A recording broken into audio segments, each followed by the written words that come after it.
آج سے 15 سال پہلے کی بات ہے۔ ہمارے محلے میں ایک گورکن رہتا تھا جو فوت ہو چکا ہے۔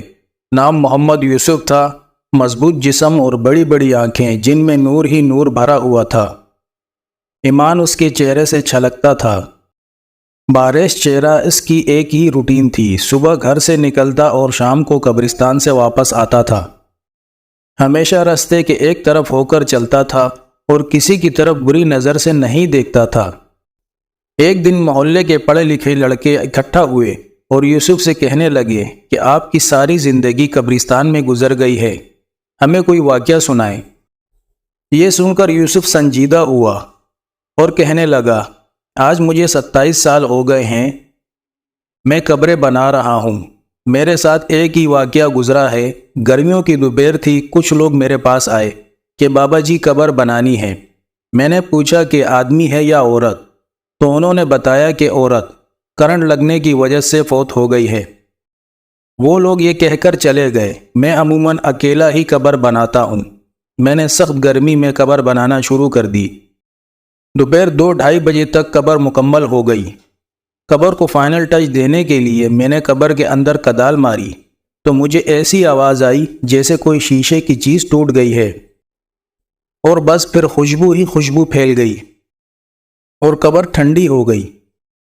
میں قبر میں ہی لیٹ گیا۔ باہر سخت گرمی تھی، اندر قبر ٹھنڈک اور خوشبو سے بھری ہوئی تھی۔ اس سے میری روح تک خوش ہو گئی۔ میں حیرانی اور دہشت سے خاموش رہا۔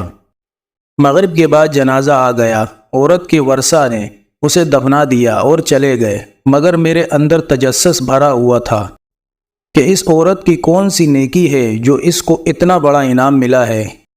باتوں ہی باتوں میں میں نے معلوم کر لیا تھا کہ یہ عورت فرید گیٹ بہاولپور کے اندر رہنے والی تھی اور بجلی کے کرنٹ لگنے سے فوت ہو گئی ہے۔ آباء و اجداد یہیں کے رہنے والے تھے۔ میں پوچھتا ہوا فرید گیٹ پہنچ گیا اور عورت کے بارے میں معلوم ہوا کہ اس عورت کا خاوند کچھ عرصہ پہلے فوت ہو گیا تھا۔ وہ بیچارہ 6-7 سال بیمار رہا۔ اس عورت نے دن رات اس کی خدمت کی۔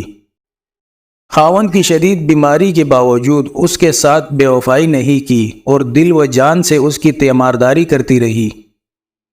باوجود غربت کے اس کو محنت مزدوری کر کے کھانا کھلاتی رہی اور اپنے جذبات کو اپنے بیمار خاوند پر قربان کر دیا۔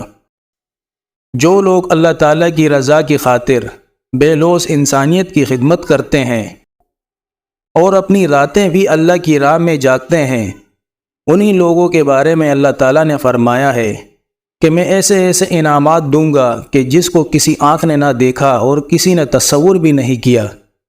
خوش نصیب ہیں وہ لوگ جن کی قبریں خوشبو اور ٹھنڈک سے بھری ہوئی ہیں۔ دعا ہے کہ اللہ تعالیٰ ہمیں اور ہم سب مسلمانوں کو بخش دے اور آخرت میں ٹھنڈک عطا فرمائے۔ آمین ثم آمین۔